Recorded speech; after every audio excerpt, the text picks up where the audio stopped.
Hey everybody, it's been a while since I've made a video for the Choose Joy email, but I was so excited about my aha moment on Friday and the email that is coming out on Monday that I had to make a new video.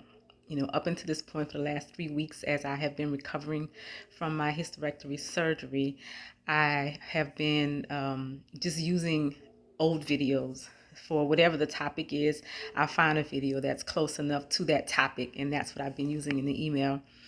But I said, it's time, feeling better. And again, I'm super excited about the aha moment that I had on Friday.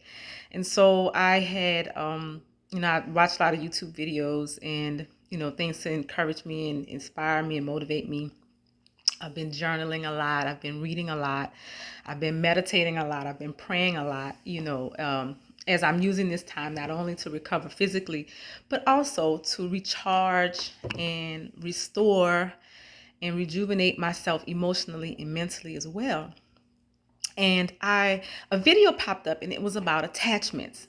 And in the video, the speaker talked about, love and attachments in relationships. And oftentimes, there's four types of attachments, and I include them in the email today, on Monday's email. And one of them, of course, is secure, and then the other three tend to have some really kind of negative connotations.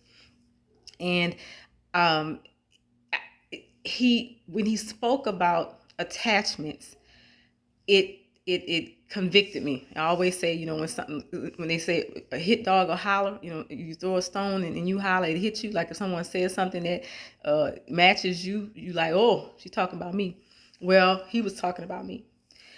Right after the video, new PJ Morton songs comes on. I love PJ Morton. And so his song, My Peace, comes on.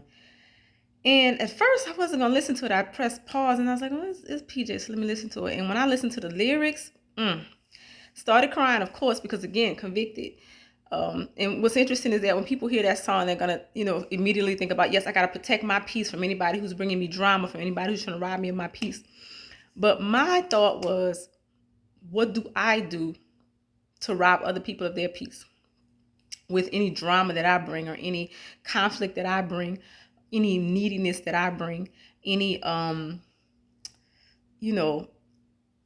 of that. And again, convicted.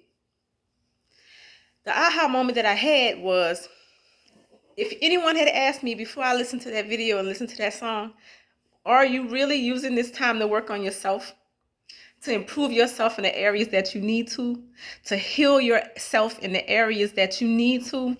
I would have emphatically said yes. Yes, I am doing that work. Because again, I'm tapping, I'm meditating, I'm praying, I'm reading, I'm journaling, I'm looking at myself. But then I realized I wasn't. I was not.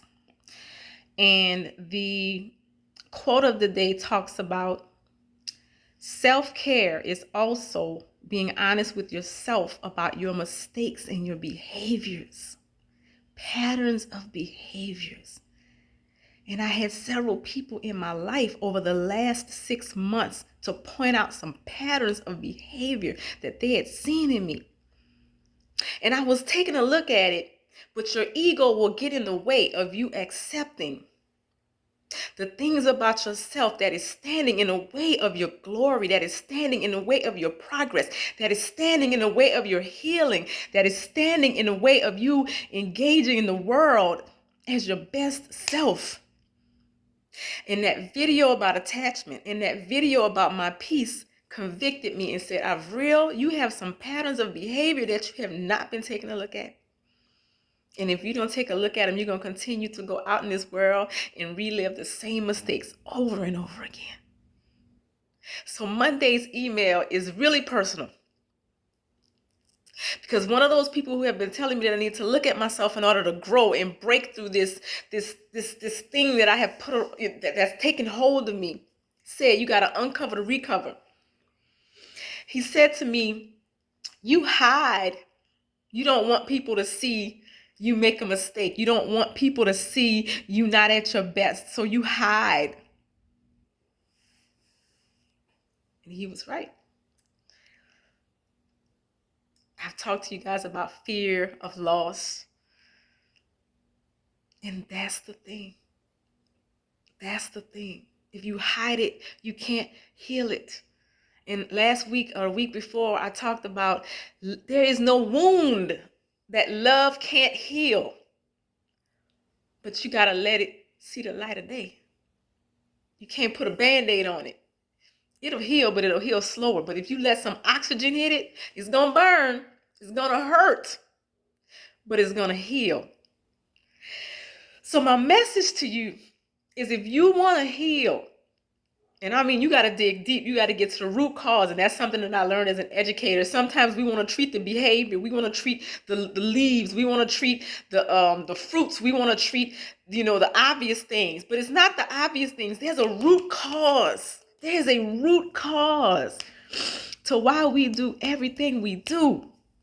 And if you really want to heal, you got to get to that root cause. But I'm telling you, man, it's going to be some pain. And again, you might ask yourself, Monique, why are you sharing this? Dr. Avril, why are you sharing this? Dr. E, why are you sharing this? Because I know that my journey, my pain, my triumph will be somebody else's survival guide. You might ask yourself, how does she get on these videos smiling all the time and telling me to choose joy when my life is not great, when things are difficult, when everything seems like it's falling down around me? How does she want me to choose joy? Because that's what I do every day. But you need to know that. You might think everything is peaches and cream, and that's why it's so easy for me to choose joy, but it's not peaches and cream. It's sour, it's rotten meat that's been sitting out in the sun. And you still got to choose joy, if that's what you want to have. Now, if you want to lay down in it, and I can tell you what that feels like too, to just lay down in it. But I thought I needed to tell you that even when everything around you seems so uncertain and so painful and so like you just don't know how you're going to make it, choose joy. All right? And I have been waiting to tell you guys to be kind to yourself, to be kind to others, to give the world the beauty in your warmth of your smile. Because I'm telling you, if you want to know something that's powerful, that can transform something, it's your smile. It communicates so much love you just cannot imagine. Thank you guys so much for tuning in. I love your support. Thank you all for checking on me. Herman, brother, thank you for that prayer. Thank you so much. Thank you so much. Take care, everyone.